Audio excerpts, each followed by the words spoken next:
さん今日、マグロとかあるんですか？マグロヨーカドーで買ってきました。伊東ヨーカドーですね。ごめんなさい。安いっすよね、お店のコースの値段がそもそも。まあでも食べてみてから。あ、そうですね。安いかどうかわかんない。いや、食べたら高いよって言ってむしろ高かったみたいな。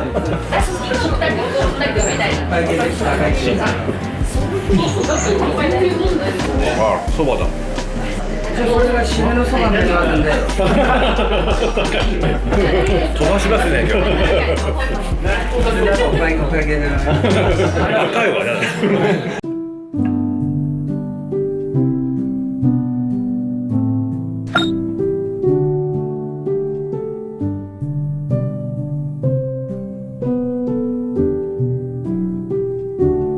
門前仲町って深川で生まれて、あっちなんですね、深川飯の。でも育ったのは北千住ですね。もうちっちゃいうちに引っ越して、あとはずっと下町街道。はい、中学の時はもうバスケとかなり熱中してやったんですけど、まあここ行って挫折したというか、はい、上にはいる、上がいる。そうですね。はい。高校1年生の時に、はい、隣に座ってる女の子が寿司屋の娘で、出前の子がいないからやってくんないかって言われて、はい、で、まあ出前の仕事をまずやってみようかなと思って、はい、それはもうバイトアルバイトです、本当に。はい。当時1時間600円のアルバイトでした。はい。最初は出前だけだったんですけど、大変大将とかみさんに可愛がっていただいて、当時風貌が僕かなりやんちゃだったんですよ。でそれとその話し方のギャップがなんか受けたみたいで、はい、すごく実際になんかヤンキーみたいだったとか。僕はもう完璧な北選手のヤンキーだったんですけど、仕事するときはちゃんと。いやもう仕事はだから学校行かなくてもバイトは休んだことなかったです。本当にバイトだけは熱あっても行きました。じゃあカチッと切り替えできたんですね。切り替えできました。お勉強は？勉強も不良グループの中では一番できました。あ、そうなんですね。はい。いやいやレベル低いんです。そうですか。そうですね。そこで1年ちょっとアルバイトして、でまた高校、2年生の終わりぐらいに今度結局就職することになる、築地寿司亭さんっていうお店にアルバイトで入って。はい、でそのまま就職してしまったみたいな。あ、じゃあもう寿司だったんですね。じゃあ寿司でやっぱ最初の出前のお店に入った時にちょうどお正月前だったんですよ。はい、でカウンターの上によく宴会場で船盛りですね、あれにかつらむきの大根で網をかけてやってるのがめちゃくちゃかっこよく当時見えて、で当時付き合ってた彼女がお寿司大好きで、僕一切お寿司食べられなかったんですよ。生もの一切、はい。これを彼女に食べさせてあげたいなっていう思いでしたね。なんかそんなで途中やっぱちょっと気持ち変わるんで、就活というかもして、で当時コカ・コーラボトラーズって僕の時代って入るの大変だったんですよ。でうちの学校で唯一僕が初めて、なぜか面接して受かっちゃったんですよ。優秀っすね。優秀というか調子がいいのがまたそのギャップが受けたのが普通にパンチパーマで面接行ったんでそしたら受かっちゃって、はい、でもやっぱりどうしても寿司屋になりたいって言ったら工場から進路指導の先生からみんな自宅に来て1年でもいいから勤めてくれって、もう来年から募集が来なくなっちゃう。ああ、なるほど。面接受けて受かったはいいものの、寿司屋がいいなとやっぱり。そうなんですよ。未練が大変もう本当に今でも申し訳ないことをしたと思うんですけど、はい。でギリギリになって、やっぱりそこの寿司屋の憧れてた人店長さんにどうしてもうちで働いてって言われて、結局進路変えちゃったんですよね。なるほど。好きだったんですね、接客業というか、人とお話ししたり、はい、喜んでいただける顔を見るのが、結構若いうちから好きだったんですよね。一番美味しい江戸前のマコガレーですね。1時間使用してマコガレーの肝を入れてあります。マコの肝なんて食べる機会もない。そうですね。はい、それでさ、うまい。これうまい。はい、それも飲んでいただいて美味しい。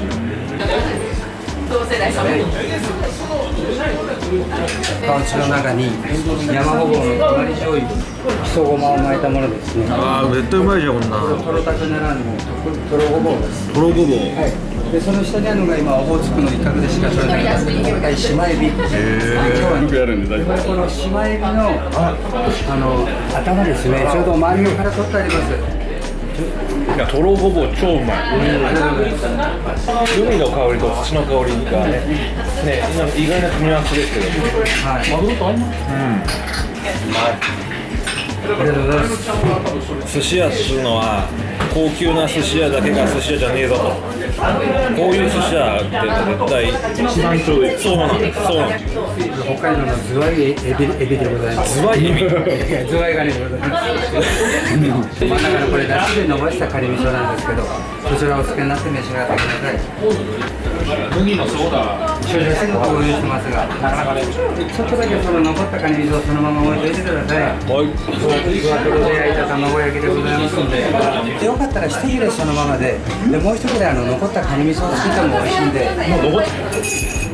これいいっすね。この卵懐かしいなんか。そうさっきから目の前にあってずっと美味しそうだなと思って。いやこれうまい。たまんないね。はい。これ弁当に入ったやつ。その頃はもう生ものを食べられたんですか？はい。やっぱバイト時代って贅沢言ってらんないんで、はい、まかないが、はい、どうしてももう切れ端チラシみたいにして。食べてたらどんどん好きになってきちゃって、こんな美味しかったんだって、まあ親が食べさせてくれてなかったのかもしれません。1年近くそこもアルバイトしてそのまま入社したんで、はい、割と早くから仕込みとかやらせていただいて、まあ、よかったですね。でもやっぱりまだ上下関係ある縦社会の厳しい時代だったんで、菜箸で腕刺されたりとか。いろいろ、はい。それはやり返さなかったんですか？やり返さなかったですね。さすがに。やっぱそこは上下関係。そうですね。割と尊敬している人だったんで。で自分が悪いのは納得してた。なんか自分がミスをした時にっていう感じ。いや話すのが好きで。はい。お前手動かせって言われて、でもまだ同じこと何回も繰り返して、ブスって胸に刺されてるとか。血出ますよ。出ます。障害。いや、足に本当下に普通の頃まな板引いてあったんですけど、足に菜箸バンと投げられて、足の甲に。うわ。まあそれは刺さってないで腫れたんですけど、そんなこともありました。はい。厳しい世界。そうですね。包丁の裏側で手引っ張られるとかっていうのは別に普通のことです。はい。まあ今はね時代が大きく変わってしまう。まあそうですね。はい。なんか翔太の寿司とかあの辺の時代ですかね。はい。そうですね。そこで長くお世話になって、でニューヨークに支店出したんですね。お店が。はい。で、まあ社長がお前絶対合ってるから行かないかっていうお誘いを受けて、ニューヨークにですか？はい。でニューヨーク店舗に1984年から89年まで、はい、4年半ぐらい、はい、いさせていただいて、当時日本が本当のバブルのブロードウェイの看板が全部日本のメーカーさんの看板だったり、はい、もうマンハッタン中のビルを日本人が買いまくってる時代だったんで、もう日本語で十分生活できちゃうし、はい、それが一番の後悔ですね。もうちょっと田舎行ってれば必要性があるんで。そうですよね。ただお客様を接客するぐらいのことは、まあ普通にできますけど、でそのまま向こうでお店を出すつもりで、はい、いたんですけど、ちょっと弁護士が、その申請を誤ってしまって、日本に帰ざるをなくなっちゃって、その時はご結婚とかをされてたんですか？独身でした。そうだったんですね。じゃあまあそこにずっと店出してもいいかなと思ってたけども、当時トランペッターの日野輝松さんってすごく可愛がっていただいてて、テレマスさんもニューヨークにお店出したかったんですよ。はいはいはで一緒にやろうっていう話してて、い。なるほど。でとりあえずグリーンカード取れってはい。いう話になって、でそういうのがちょっと弁護士の関係で、はい、なるほど。僕がアメリカ国外に出ちゃいけないのに出ちゃったんですよ。はい、ビザを申請中に。そうすると今度また入るの大変なんですよ。なるほど。正規で入るのが。産直が多いから安くこのくらいの金額にしてるってわけでもないんですか。ないですね。まあでも仲買の私が好きだと40年代付き合ってくれてる人はかなりの目利きなんで、でマグロは同級生がやってるんで、マグロは忘れてると好きなんで、普通だいたい塩使いは15分から20分でぬめり取れ生きてるために取れるんですけど、50分人の足もむように縦に揉むと皮切れちゃう、横に50分もんじゃ流しもんじゃ流しぬめり取ってます。繊も切れてないんで、普通まだ繊維硬いで切ったりするんですよね。柔らかいんですけど食感も残ってます。タコの味がしっかり。はい、そうです。味を抜けないんですよ。かなりこだわってるみたいな。アマゾンの殻の大きさでこの中身はすごいですね。すごいですね。濃厚ですね。1年だけなんですよ。それでどのくらい出るんですか。40分ぐらいです。ああ、安いやっぱり。すごいですよね。殻の大きさがこれも美味しいですよ。最近つまみがすごいそうじゃないですか。まあとりあえずうちのいつもの出し方を。いや全然いいですよ。全然いいです。次来た時は、お伺いしようか。わかりました。まあ次来てくれるかどうかわかんないです。来ますよ。そのプレー。ちょい入れてきますよ。本当に来るのか。伊勢の平木でございます。平木。はい、塩焼きしてありますんで、これうちのオリジナルなんですけど、島味の釜とか中落ちですね。全部取っといて、焼いて全部きれいに身をほぐして。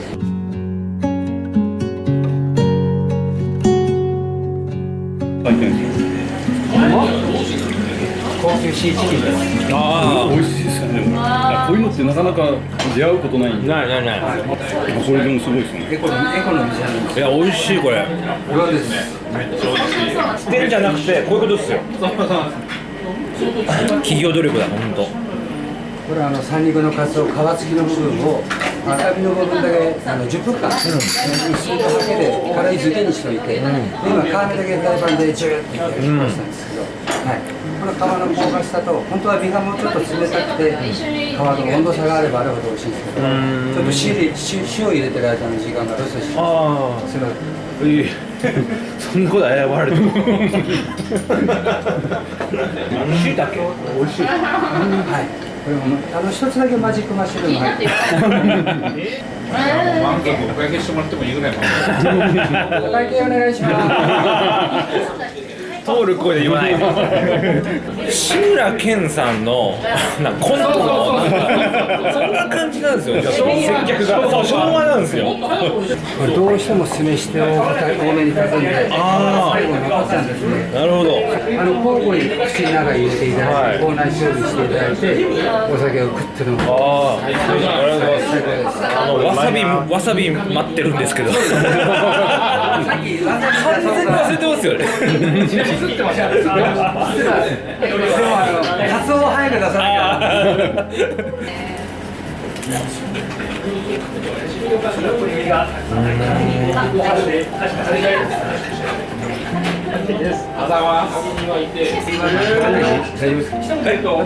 食べないです。はい。惜しい。握り食いから。まあ働いてた寿司屋さんが初めて新宿伊勢丹の7階にロザンっていうお店を出すんで、まあそこをやらないかって一回寿司屋やめたんですよ。やめたんでちょっと一瞬路頭に迷ったんですけど、社長がお電話くださって、ああよかったですね。はい、やらないかってお誘いをいただいて、じゃあ捨てる紙あれば拾う紙ありっていう。いや本当ですね。はい。まあロザンではものすごい勉強になりましたね。高級店になる。はい。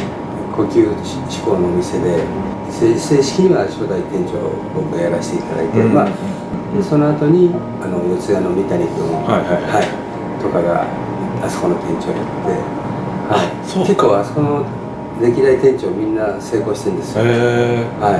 僕が一番いやいや成功しますよ稼いでない感じで。で高級志向のお店って今までと全然違いましたか？いやもう全く違う違う世界。まあとにかく水星さん、僕が入社した頃ってこなさなければいけない商売だったんですね、自分の中でもそれが当たり前になっちゃってて、でそこを今度おもてなし商売にやっぱりおもてなしてたつもりなんですけど、全然やっぱ次元が違くて、本当におもてなしするって全く違うレベルの話なんだって、あと言葉遣いから何から全てやっぱり最初は苦労しましたね、でも7年間はやっぱ自分の財産ですね。新宿本店になると、社員さんがみんな違うんですね。意識が違うんですか？意識が、当然お客さんも違うし、ほんの些細なことが全部クレームになるので。なるほど、だからその7年の間で何十回スーツ着て、トライの羊羹持ってお客さんの家に謝りに行って、わさびが強すぎたとか、お茶がぬるかったとか。それクレームになるんですか？それがやっぱり得意先のやっぱり年間すごい使ってくれるお客さんとかだとなっちゃうんですよ。なるほど。ワンミスも許されない感じですね。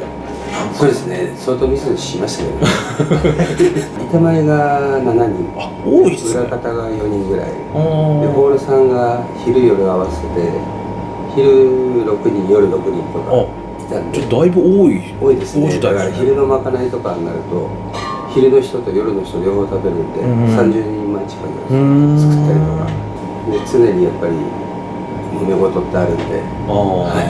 それは従業員同士のそうですね、喧嘩とかですか？そうですね。なんかそこを人を管理するところも大変ですよね。そうですね、だから管理とかあと経営とか、そういう部分もすごく携わらせていただいたんで、多少ですよ、本当に。ただ他の店長以上にそういうところまで教えていただけたので、ニューヨークとロザンがなかったら、今の自分はないと思っているので。ちょっと話戻るんですけど、ニューヨークで得たものっていうのはやっぱり心の豊かさですかね。その寛大さとか、いい加減なようで、すごい仕事やっぱ皆さんしてるし、バブルっていうのもありましたし、海外の方も本当若いうちの人たちっていうのはもう労働非常なんて全然関係なくて、本当に朝一番で来て途中でジム行ったりなんかしながらまた戻って徹夜したりとかって。海外の方も若いうちは一定の位置にチームにつくまで本当のエリートと言われる人たちはやってるんですね。なんか日本人は勤勉でっていうイメージですけど、ただそこからそこのステータスまで上がると本当にあまり仕事しなくなるというか、その時間、一番大事なのは家族なんで、そこはどんなことがあろうと自分の時間守るけども、どんなに大切なお客さんの予約が入ってようと、家族の出産とか大学の卒業式とかあれば絶対そっち優先する、土地もあるし、自然の豊かさもあるんで、当然心も豊かになると思うんですけど、なんか日本人だっての悪いところって大して面白くないとすぐツッコミ入れてしらけたりとかね、僕面白くなくてもその空気でみんな笑うんですよ。でみんなで盛り上がるんですよ。で僕はそうすごい感じて、そうじゃない部分ももちろんあるんですけど、一定の層の人たちってそういうところがすごくやっぱあって、それを楽しもうとするっていうマインドなんですね。一緒に楽しむ、今は楽しむ時間だから楽しむ、いいですね。それすごいいいですね。だからああいうのはすごく勉強になりましたね。永遠に出てくるんじゃないかと思って。もうあと1品だけです。日本の焼きともまたちょっと違いますし、美味しいですね。ちょっと甘みがあって美味しいです。やばいぐらい美味しいです。それをうちの味噌だるに一晩つけとくんですよ。はい。で結局味噌焼きみたいな感じになるんですけど。うまいなこれ。うち全部鍋で作ってるんで、ちょっとお時間ください。全然いいんですよ。はい。今日中には出します。はい、それで。なんでもっと早く来なかったんだ、俺。来てくださいって僕何回も言ったじゃないですか。無視してました、すみません。全然無視して。こんなホリエモンが使うのせんけど。いや、そんな悪口は言わないから。はい。でも堀江さんがお寿司を作ったうちなんですよ。ホリエモンがどっか美味しい寿司屋ないでうちに連れてきてくれたのが始まり。で、堀江さんの寿司バージン奪ったのはここなんです。そうです。3回目の時に堀江さんが最後のお客さんになって堀江さんが商売うまくいって金はいくらでも寿司の食べ方知らないですよ。教えてくださいって。そこから仲良くなって。でもそういう言い方するのいいですね。そうですね。本当は新イカ出したかったんですけどでもまだ1匹サイズになってないんですよ。これお塩とレモンで握ってますんでそのままお召し上がりになってください。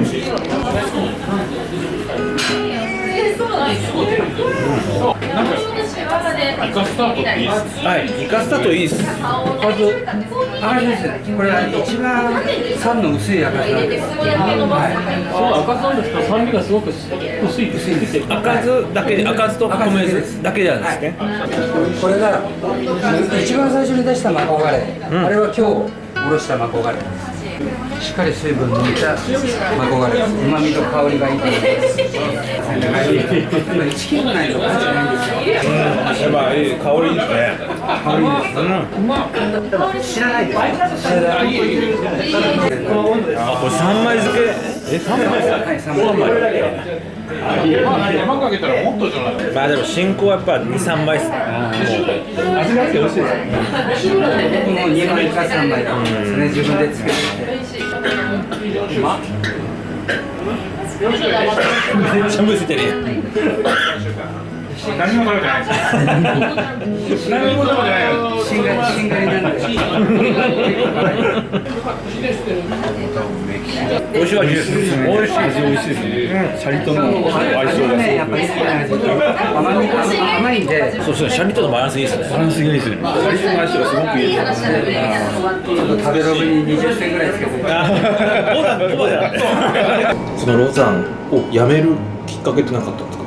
もう独立したい。もうその頃は何歳ぐらいの年でした。34で独立したんですけど、なるほど。バブル以降土地とか保証金とかがものすごい高くなっちゃって、ちょっと自分で出すのは無理だし、パートナーつけてやるのは絶対嫌だったので、まあお客さんからいっぱい声かかるんですよ。まあまあかましてくれと。はい。1997年頃って一気に下がったんですよ。不動産の保証金とか、あと建築費なんかも坪単価とかが結構下がって、あ、これだったらできるかもと思って、そのタイミングでやりたい、どうしてもやりたいっていう思いが強くて、で、まあ、嫁さんどっちかっていうと反対だったんですけど、お店やることに。あ、もうそのまま社員でいればいいじゃん。まあ、ちょっとそこでもエリート路線乗ってたんで、年齢にしたら相当な給料とかいただいてたんで、嫁さんは安泰だし、ですけど、もう本当土下座して頼み込んで、人生で1回だけです。銀行も思った以上に融資してくれて、でお店を構えられた。この場所ですね。これで今7年目ですね。1997年ですね。オープンです。なんでここだったんですか。一応自分の中で新宿の近辺でやるのはその寿司屋の社長を含めて会社に失礼だっていうのがあったんですよ。その27年前の深センって本当に死んだ町だったんで、全然僕わからないですよね。その死んだ町の感じがないんですよ。店が全くないと思うんです。今飲食店街になってますけど、これはもう商店街で肉屋さんとか八百屋さん、魚屋さん、スーパーもなくて、なんか物が足んないともう東急本店に買いに行くしかコンビニもなかったんです。で本当にもう8時過ぎなんか人全く歩いてなかったですし、はいただこうやるときに水星の社長が一緒に来てくださって見に、はいで菊池この場所はもう10年後全く違う場所になるよっておで、まあ、お客さんいっぱい持ってるんだからうちのお客さん連れてっていいからこれ辛抱してみたらどうだ、本当おっしゃった通りそうですよね。わずか何年か後にピットバレーって呼ばれて、はいもう堀江さんはじめ、はいはいもう IT の方々がいっぱい来てくださったり、もう100円パーキングがやたら多かったんですけどそれがもう全部ビルになってへー、ガラッと街変わったんですね。ガラッと街変わってでさらに今回の渋谷の再開発はいはいはい。もうこのもう人口も変わったし、オープン当初は結構集客に苦労したっていうわけではない。逆にもうずっとロザンのお客さんがすごいですね。埋めてくれてたんでファンが多かったんですね、菊池さんも。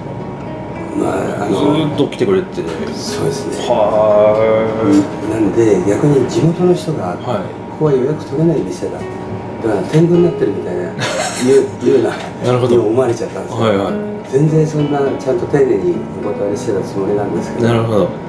だからいく回来ても入れない、でもやっぱり皆さん遠くから来てくれるんで、はいだんだん来る回数が減ってったり、うん来なくなったり、でもその間1年半ぐらいやっぱ厳しい時期がありましたね。結構応援団の人たちが自分の知り合いを読んでくださって、でまた堀江さんなんかがいっぱいうちのことを、いいことを書いてくださって、はいまたそこからすごく、まあ、良くなって、なるほどね。はいそれは多分菊池さんの人柄が呼んでるんですよ、多分それは。いやでもそんなことないですよ。でもすんごい美味しい。続きは結構これみんな高級店でも負けない自信あります。今日買ったので8500円。でも車エビ。すみません、エビ食えないです。そうだね、そうだね。じゃあなんで聞いたの最初に。この流れ来そうだよね。最高じゃん。特に嫌いなもの大丈夫ですか？うるさいよ。ちゃんとあげないようにするなってあれ。大好きなんですよ。ただ食べるとじんましん出ちゃうんで。急にねあれね。つながないと。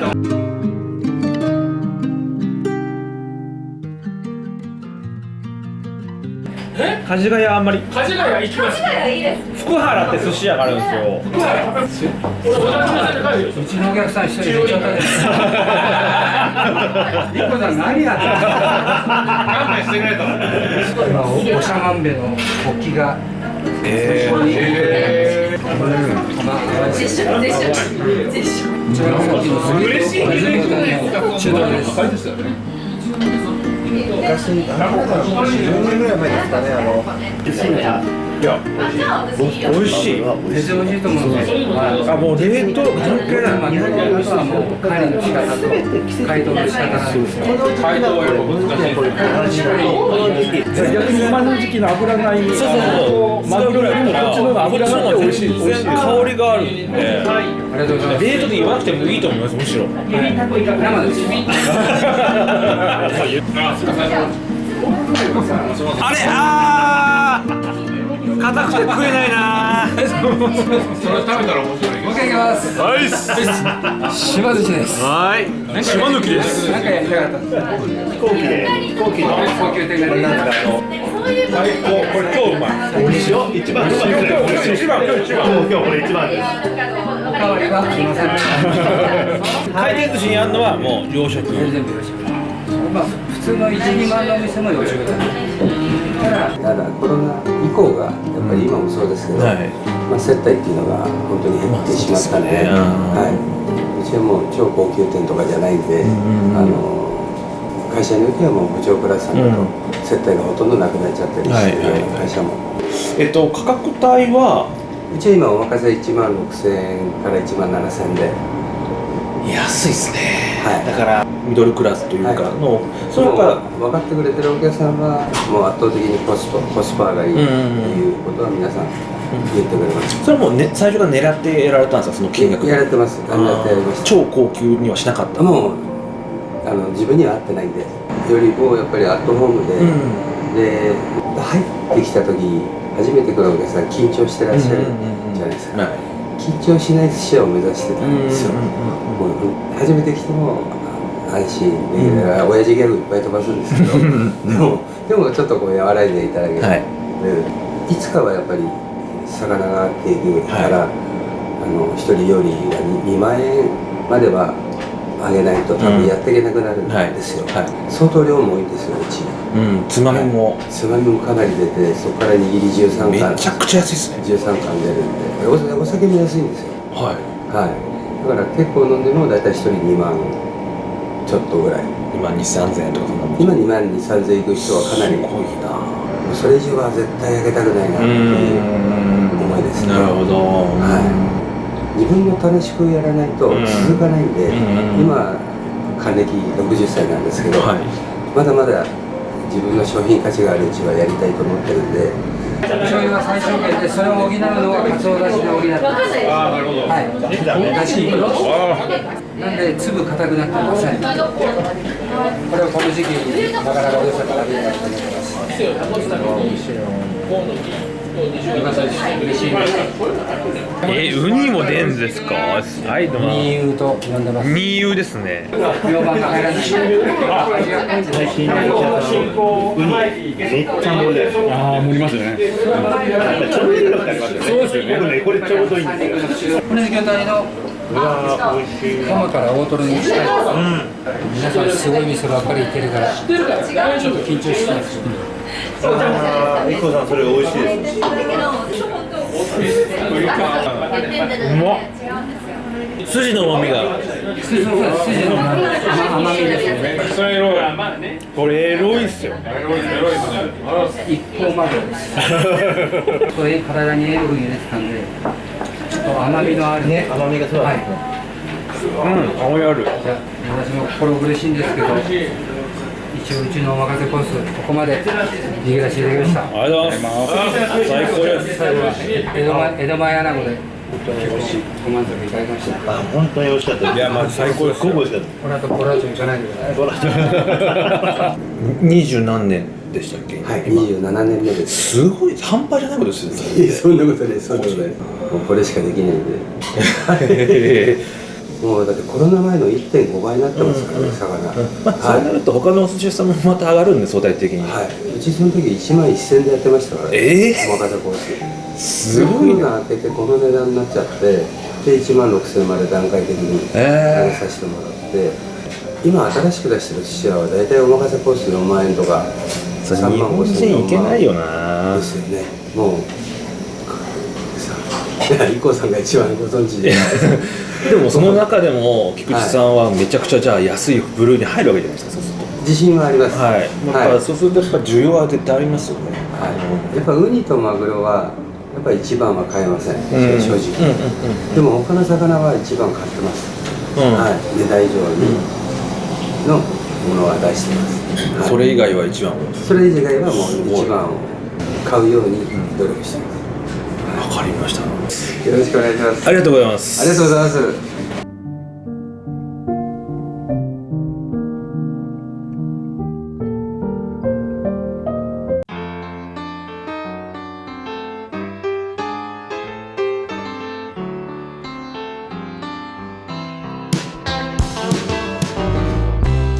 And everybody's got to run, and ain't nobody gonna hold you. And everybody needs someone. Don't try to go alone. Don't say I never told you. When you wake up tomorrow and your heart ain't feeling right, I'd love to steal up all the, say goodbye to pain and sorrow every day.